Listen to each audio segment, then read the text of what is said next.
Imagine standing before a creature so ancient that it watched the rise and fall of empires while remaining perfectly still. A guardian carved from stone that has witnessed more history than any living being ever could. Tonight, we're diving deep into one of humanity's most enigmatic monuments, a structure that has captivated minds for over 4,500 years. We'll uncover the secrets behind its creation, explore the mysteries surrounding its purpose, and follow its remarkable journey through the ages. So settle back and let your imagination wander as we explore the extraordinary story of the Great Sphinx of Giza. Picture this.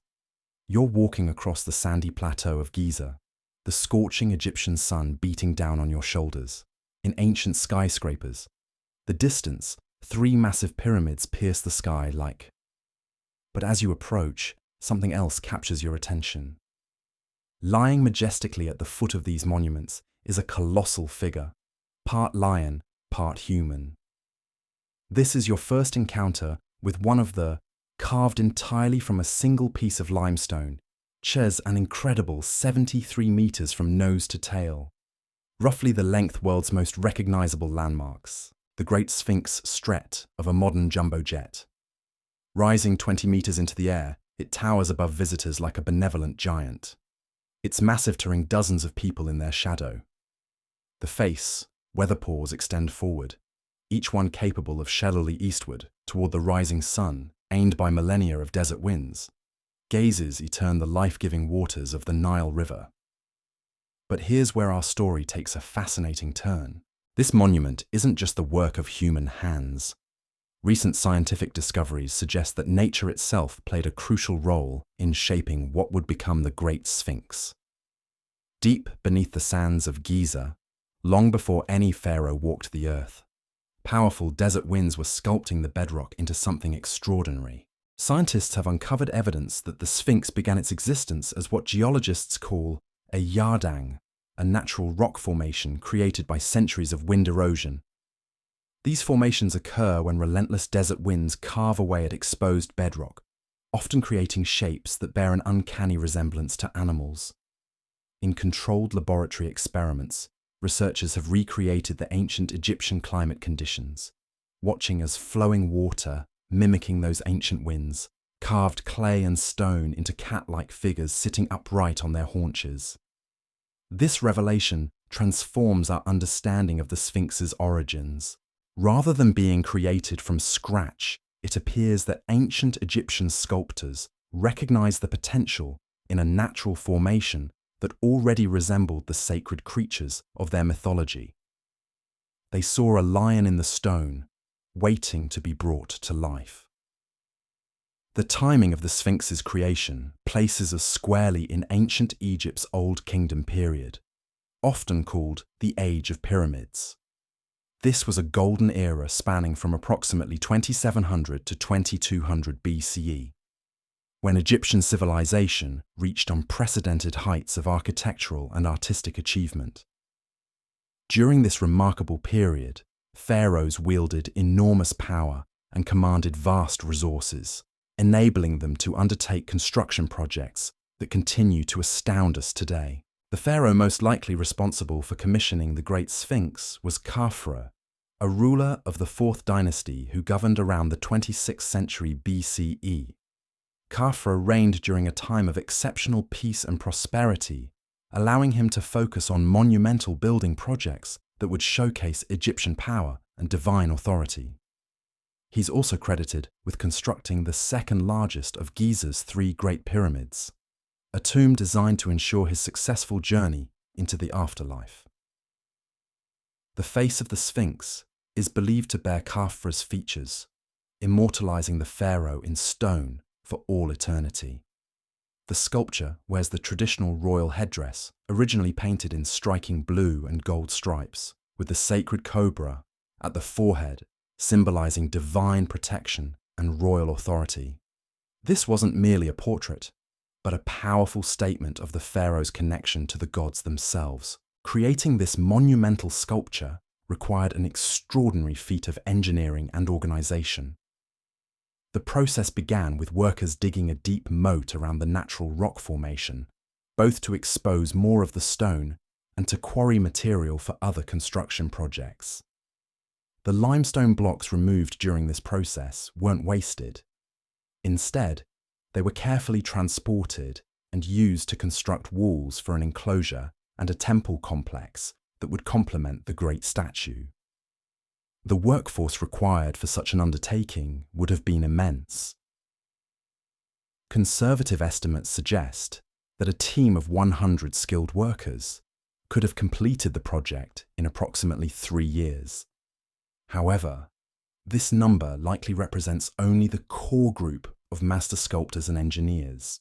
The total workforce, including labourers, stonecutters, painters, and support, these weren't slaves toiling under the staff, would have numbered in the thousands. Whip, as popular culture often depicts. Instead, they were skilled craftsmen, many of whom considered their work a form of religious, as a form of taxation, similar to how modern citizens service. Citizens were regularly called upon to contribute labour, might serve on jury duty. Workers received wages above the typical rate and were housed in purpose-built accommodations near the construction site. The actual carving process required incredible precision and skill. Workers used copper tools, wooden mallets, and stone chisels to shape the limestone, working layer by layer to reveal the creature within. The limestone itself tells a fascinating story. Geological analysis has revealed alternating bands of hard and soft stone, each layer representing different periods in ancient history when the Giza Plateau lay beneath a prehistoric lagoon teeming with marine life. These fossilized remains, embedded in the limestone over 50 million years ago, created distinctive patterns and textures that skilled Egyptian craftsmen learned to work with rather than against. Each block of stone carried its own unique geological fingerprint, allowing modern researchers to trace the construction site. The most remarkable aspect of this ancient, exactly where each piece originated and how it was transported across engineering project, was the attention to detail. Once the basic form was complete, teams of skilled painters applied vibrant colours that would have made the Sphinx truly spectacular to behold. The face would have been painted in realistic skin tones, using red and yellow ochre mixed with beeswax. The eyes, dramatically outlined in the traditional Egyptian style, were lightly coloured with precious lapis lazuli, creating a striking blue that matched the royal headdress. The ceremonial beard, now mostly lost to time, would have been painted in alternating stripes of blue and gold. Even the massive body of the lion would have been decorated, though exactly how remains a mystery. What we do know is that ancient Egyptian painters were masters of their craft, capable of creating colours so vivid and lasting that examples can still be seen in tombs and temples today. When finally completed, the Great Sphinx must have been a breathtaking sight. Rising from the desert like a divine guardian, painted in brilliant colours that would have been visible from great distances, it represented the perfect fusion of human artistry and natural wonder. This wasn't just a monument to a pharaoh's ego, but a sacred protector watching over the most important religious complex in ancient Egypt. The creature embodied powerful religious symbolism that resonated deeply with Egyptian beliefs. In their mythology, sphinxes served as guardians of sacred spaces and protectors of royal tombs. The lion's body represented strength and courage, while the human head symbolized intelligence and divine wisdom. Together, they created the perfect sentinel for the pyramid complex, where Pharaoh's mummified remains awaited their resurrection in the afterlife. But the Sphinx represented more than just royal power and divine protection. It was deeply connected to one of Egypt's most important deities, Horus, the falcon-headed god of the sky, sun, and kingship.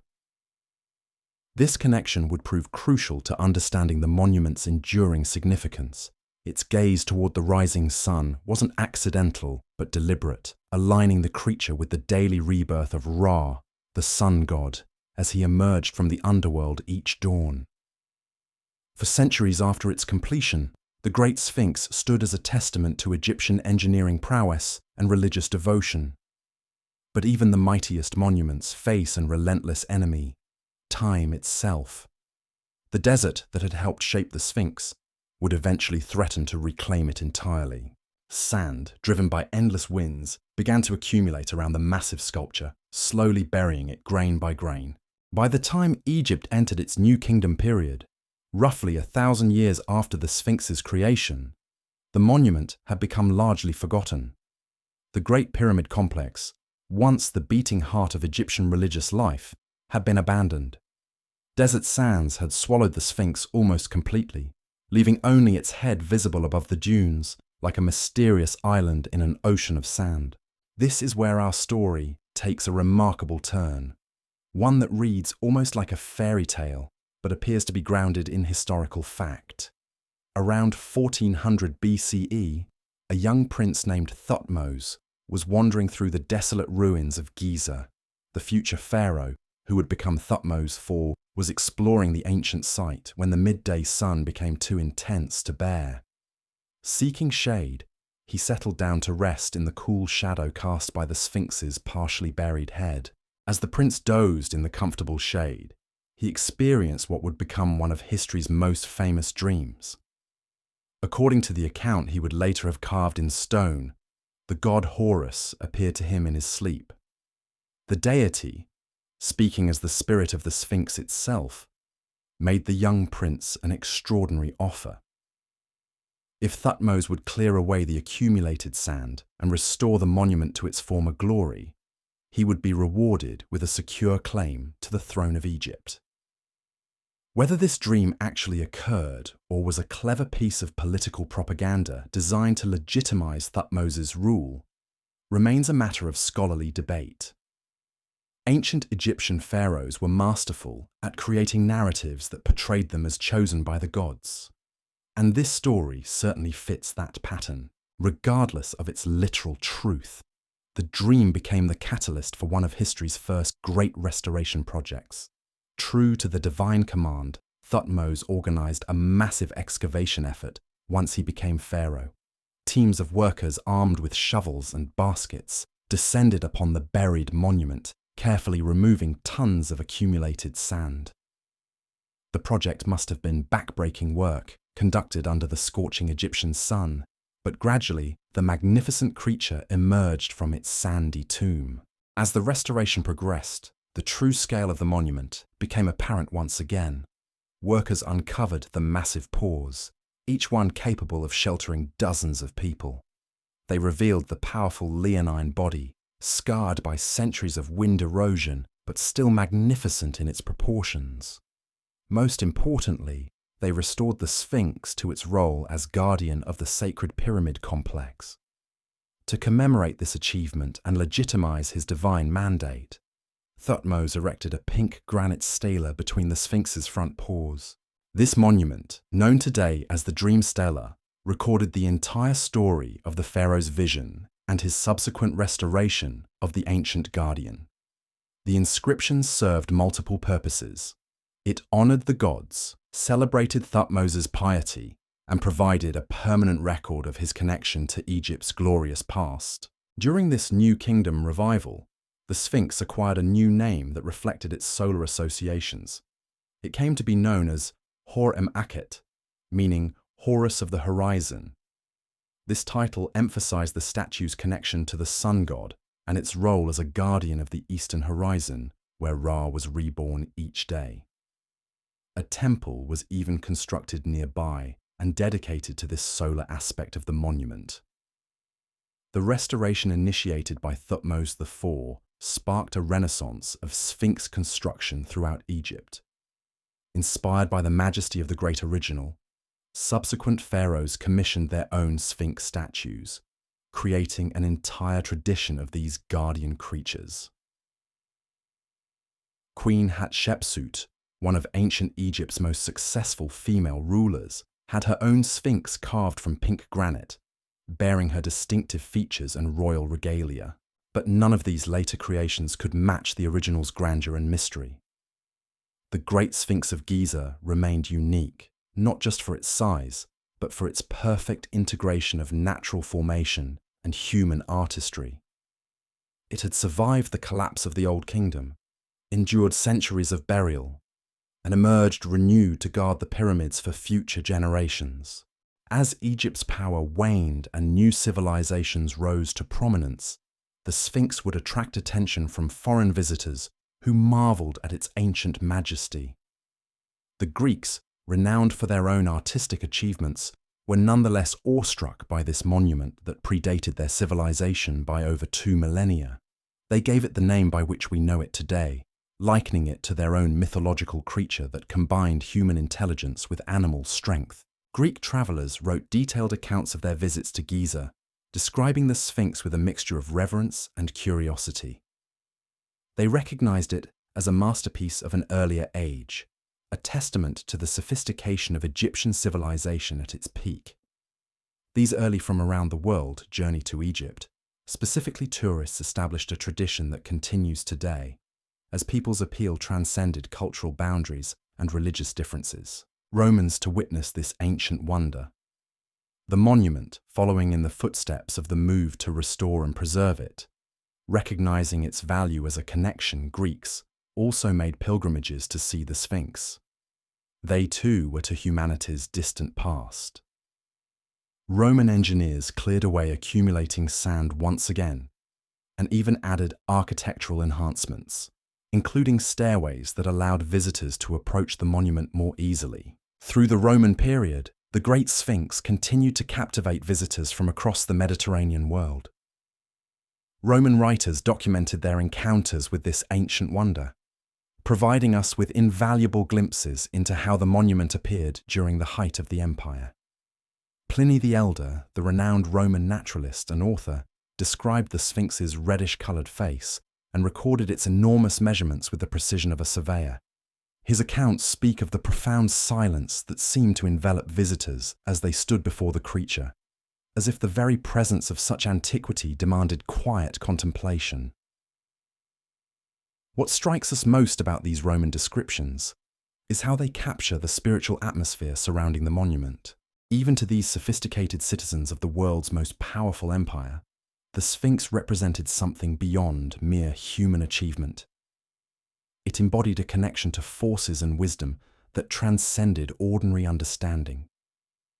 Roman visitors noted how local Egyptians continued to regard the stone guardian as divine, approaching it with offerings and prayers just as their ancestors had done for millennia. The Romans, ever practical in their approach to governance, recognized the value of preserving such monuments. They understood that these ancient structures served not just as tourist attractions, but as symbols of continuity and legitimacy. Under Roman rule, the enclosure walls around the Sphinx were finally completed, a project that had remained unfinished since the Old Kingdom period over 2,000 years earlier. Roman engineers also constructed an impressive 12-meter stairway leading to a viewing platform between the creature's massive paws, allowing visitors unprecedented close-up views of the monument. This Roman-built stairway became a beloved feature for centuries of pilgrims and tourists. We can only imagine the countless footsteps that wore smooth its stone steps, as visitors from every corner of the known world climbed up to stand face to face with this ancient guardian. The platform provided not just better views of the Sphinx itself, but also panoramic vistas of the entire Giza complex, allowing visitors to appreciate the careful planning that had gone into positioning these monuments in relation to each other and to the landscape. But even Roman engineering couldn't halt the relentless advance of desert sand. Like a patient enemy, the dunes continued their slow assault on the monument, grain by grain reclaiming what wind and weather had helped create. By the time Rome's power began to wane in the 5th century, the Sphinx was once again partially buried, its leonine body disappearing beneath accumulating sand, while its enigmatic face continued to gaze eastward toward the rising sun. The medieval period brought new peoples and new interpretations to this ancient wonder. Arab historians and travelers, inheritors of a rich intellectual tradition, approached the Sphinx with scholarly curiosity mixed with profound respect. They recognized in this monument something that transcended the boundaries between civilizations, a testament to human achievement that belonged not to any single culture, but to humanity itself. Medieval Arab writers developed their own theories about the Sphinx's purpose and power.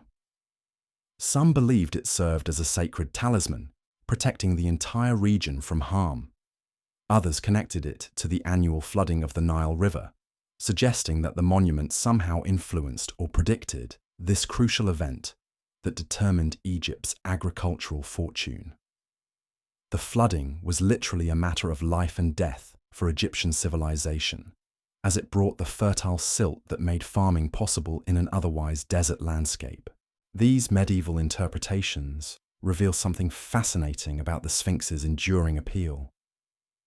Each culture that encountered it seemed to find in the monument a reflection of their own deepest concerns and beliefs. To the ancient Egyptians, it had been a divine guardian and solar symbol. To the Greeks and Romans, it represented the wisdom and artistry of a vanished golden age. Now to medieval Arab scholars, it embodied protective power and connection to natural forces that governed human survival. One particularly intriguing account from the medieval historian al-Makrizi describes how local Egyptians would bring offerings of incense to the Sphinx, hoping to gain favor for career advancement within the government bureaucracy. This suggests that even after centuries of changing rulers and religions, people continued to attribute supernatural powers to the ancient guardian. The monument had transcended its original purpose as a royal memorial to become something more universal, a focal point for human hopes and aspirations. Meanwhile, another Arab historian, Muhammad al-Idrisi, provided detailed descriptions of the rituals and ceremonies that took place around the partially buried monument. His accounts suggest that the Sphinx had become integrated into the spiritual life of medieval Egypt, serving as a bridge between the Islamic present and the pharaonic past. Rather than being rejected as a pagan relic, it was embraced as part of Egypt's heritage, proof of the land's ancient greatness. As maritime technology improved and trade routes expanded, the medieval period saw a gradual increase in European visitors to Egypt. These early travelers, many of them pilgrims en route to the Holy Land, wrote accounts that would fuel European fascination with ancient Egypt for centuries to come. Their descriptions of the half-buried Sphinx, mysterious and weathered by time, created an image of romantic mystery that would capture imaginations across Europe. The Renaissance brought a new wave of European interest in classical antiquity, and Egypt's monuments began to attract more systematic attention from scholars and artists. Detailed drawings and measurements started to replace the sometimes fanciful accounts of medieval travelers. These more accurate records have proved invaluable to modern researchers, providing baseline documentation of the monument's condition before the intensive excavation and restoration efforts of later centuries. By the 16th and 17th centuries, wealthy European travelers were making the journey to Egypt specifically to see its ancient wonders. The Grand Tour, that educational journey undertaken by young aristocrats, began to include Egypt as an essential destination. These visitors brought with them European artistic sensibilities and cultural assumptions that would profoundly influence how the Western world understood and interpreted ancient Egyptian civilization. Many of these European travelers initially misidentified the Sphinx's gender, assuming the weathered features and long headdress represented a female figure. This misunderstanding persisted for centuries and contributed to romantic interpretations of the monument as a mysterious feminine presence guarding ancient secrets. While we now know the Sphinx bears the features of Pharaoh Khafra, these earlier misinterpretations became part of the monument's cultural legacy, influencing art and literature for generations. The preservation challenges facing the Sphinx became increasingly apparent during this period. European visitors documented the ongoing effects of wind erosion, sand accumulation, and human interference. Some accounts describe attempts by treasure hunters to tunnel into the monument, hoping to discover hidden chambers filled with pharaonic gold. While no such chambers were ever found, these excavation attempts left scars and holes that added to the monument's weathered appearance. Perhaps the most persistent mystery from this era concerns the loss of the Sphinx's nose, a disfigurement that has sparked countless theories and legends. Popular folklore long attributed the damage to Napoleon's artillery during his Egyptian campaign, but careful analysis of earlier drawings and accounts proves this theory false. Danish explorer Frederick Norden's detailed sketches from 1737 clearly show the nose already missing decades before Napoleon's arrival in Egypt. The true cause of this deliberate vandalism remains unknown, though most scholars believe it occurred during one of the periodic waves of iconoclasm that swept through Egypt over the centuries. Religious authorities sometimes ordered the destruction of human representations, viewing them as idolatrous. The Sphinx, with its clearly human features, would have been an obvious target for such campaigns. The precision of the damage suggests it was carried out systematically, probably using chisels and hammers to carefully remove the offending feature. The ceremonial beard that once adorned the Sphinx's chin also disappeared during this historical period, though whether it fell away naturally due to erosion or was deliberately removed remains unclear. Fragments of this beard, discovered during later excavations, revealed intricate carved patterns that demonstrated the sophisticated artistry of ancient Egyptian sculptors. These pieces, now housed in museums, provide tantalizing glimpses of how magnificent the complete monument must once have appeared. As the 18th century progressed, scientific curiosity began to replace romantic speculation in European approaches to Egyptian antiquities. The age of systematic archaeology was dawning, bringing with it new tools and methodologies for understanding the past. The Sphinx stood ready for this new phase of investigation, its secrets preserved beneath centuries of accumulated sand, waiting for modern techniques to reveal the full story of its creation and significance. This transition from medieval mystery to modern scientific inquiry would transform our understanding of the Great Sphinx, revealing it to be not just a romantic relic, but a sophisticated masterpiece of ancient engineering and artistry. The monument was about to enter its most intensively studied period, as archaeologists, geologists, and historians would combine their expertise to unlock secrets that had remained hidden for millennia.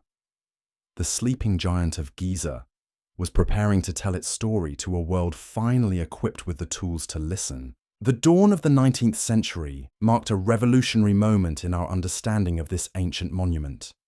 Napoleon's expedition to Egypt in 1798 brought with it not just military ambitions, but an unprecedented team of scholars, artists, and scientists whose mission was to document and study everything they encountered.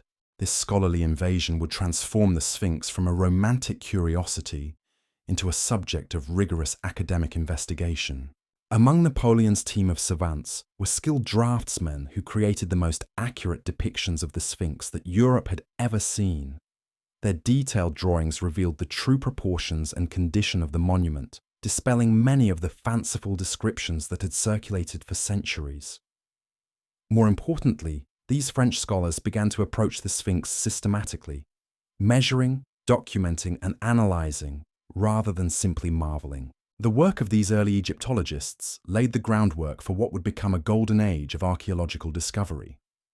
As the 19th century unfolded, European interest in ancient Egypt exploded into what historians now call Egyptomania. The Sphinx became a symbol not just of ancient mystery, but of humanity's quest to understand its own past. From its origins as a natural rock formation shaped by desert winds to its transformation into humanity's most enigmatic guardian, the Great Sphinx has endured as a testament to both nature's artistry and human ambition. Through pharaohs and empires buried beneath sand and restored by dreamers, it continues to gaze eternally eastward, holding secrets we may never fully unlock. This ancient sentinel reminds us that some mysteries are worth preserving, inspiring each generation to wonder, explore, and dream of civilizations that achieved the impossible in stone.